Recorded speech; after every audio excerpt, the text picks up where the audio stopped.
evolved in response to these scientific tools, but that is also critical of the terms upon which scientific knowledge is made.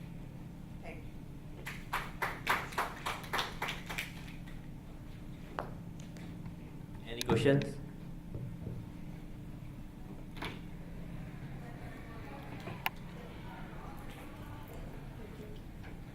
I would like just to share that I met Anne-Marie the first day we arrived here in the middle of the night. And she was talking to me about this art project. And I've been Googling her work all week long until today. And I'm sending mails to the contacts that are very interested in art. I come from the Mexican side of the border, right on the border where the wall, the fence at this moment is the Trumpish, we won't get into that. But there are many art pieces on the wall. The wall has to become something else. And I think and I expect to have Anne-Marie and any other one who wants to come, in Mexico, the more the merrier, invited by our state cultural department that is really interested in young children. I think our very violent communities on the border need this. So I'm very grateful to be able to attend and hopefully to have something on the wall. Just one comment. Can I Behind you. So I'm really pleased that I came to this session. I was exploring another session, but I decided to come here because I think I was destined to meet people like you here, really. Particularly what you're doing with your work, Anne-Marie. To me, art expresses what words cannot express. And to have a dialogue then with what art can mean different things to different people, but what resonates inside is what matters. And I think it's absolutely the right way to help bring about change. Just a big thank you to Mexico.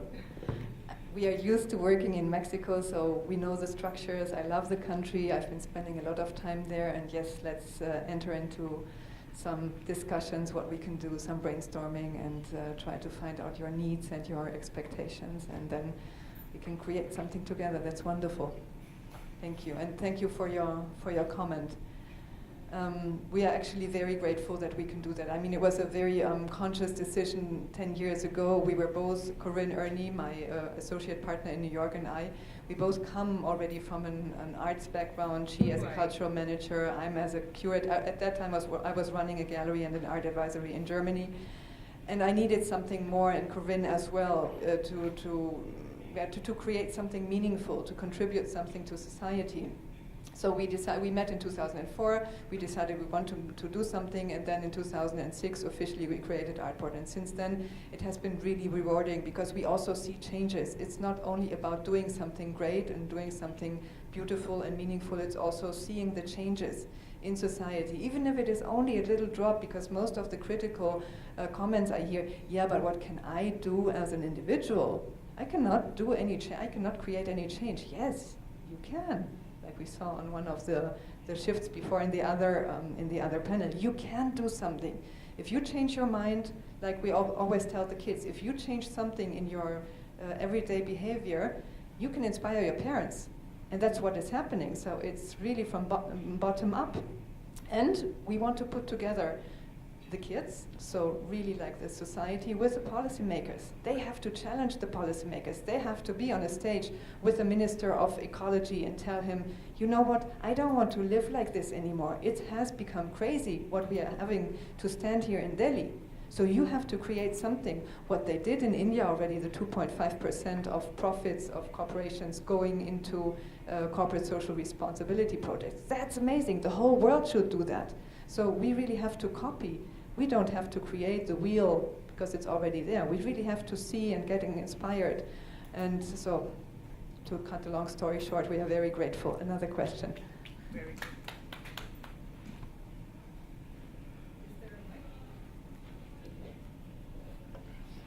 Just to congratulate all of you in the contribution you're making. So it's what resonated with me was especially, well, first of all, seeing this more theoretical and stronger approach in getting systems made by the two ladies on this side, and then seeing Lauren's approach in actually implementing this and creating space using nature and just sort of, creating a space, what you said, Lauren, about the benches there, just creating a beautiful space. And again, like what this lady said, with art being a language that combines all of us, it just breaks our inhibitions. It brings people together. We tap into our more emotional, softer side through it. And that's a beautiful way of bringing the world together. So congratulations on all of you with what you're achieving. Thank you so much for that. I mean, for me, if I'm honest with you, it's really difficult to separate the social from the environmental. People and planet are one, and my attempt to work is to show us as part of nature. Flowers not cut out of nature as just a consumable product to display wealth. It's actually part of us, like part of nature, and that's something that I really like to work together with, and to have an element of social participation always in the work, because it becomes about us as a collective moving together, as opposed to me maybe just making something about something I thought about. It really becomes a collective message. Yeah. Hi, I am Nilima. We are from Pick Me Please. I am an architect cum interior designer, and we have taken a small initiative, though we have started just right now, but we are picking up trash and we are creating flowers out of it, and we are training people who are living in and around landfill areas.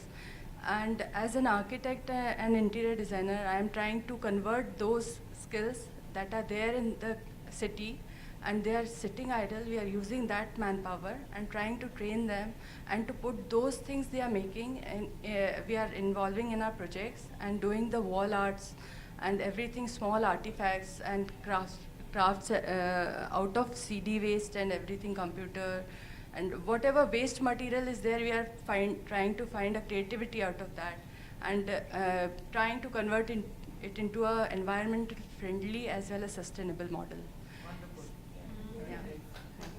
Thank you. Hi, I'm Aparajita. I'm her friend and partner in the same mission. I have something to share with you. In fact, we were going through all your words and beautiful work you're doing.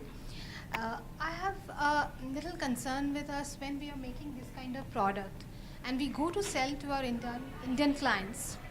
They appreciate, but they don't most of the time buy. So I believe that when we're trying to recycle and upcycle these things for the sustainability point of view, we need to change the mindset of the buyers and the clients, where probably I also belong to. I don't know whether I will be also buying or not.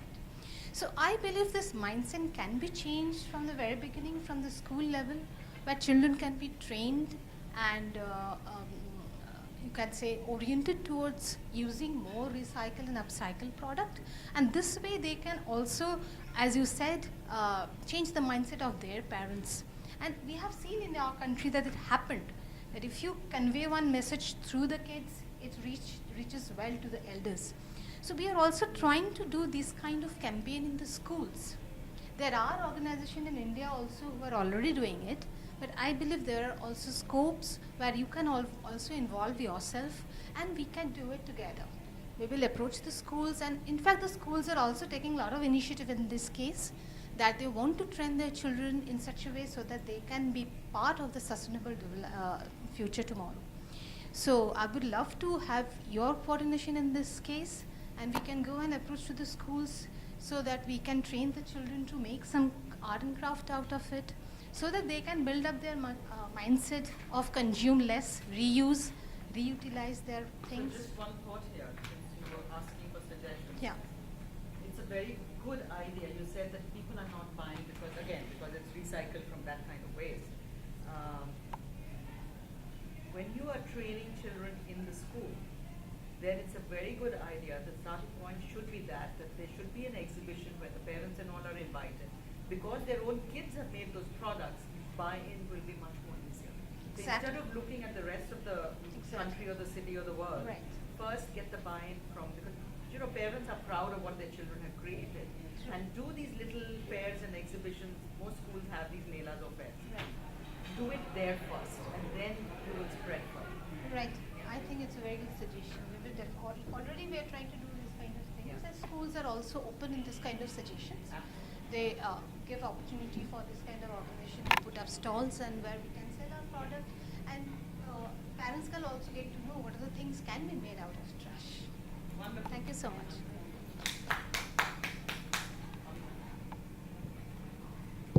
Okay, thank you. Thank you very much. And the next session here at after lunch.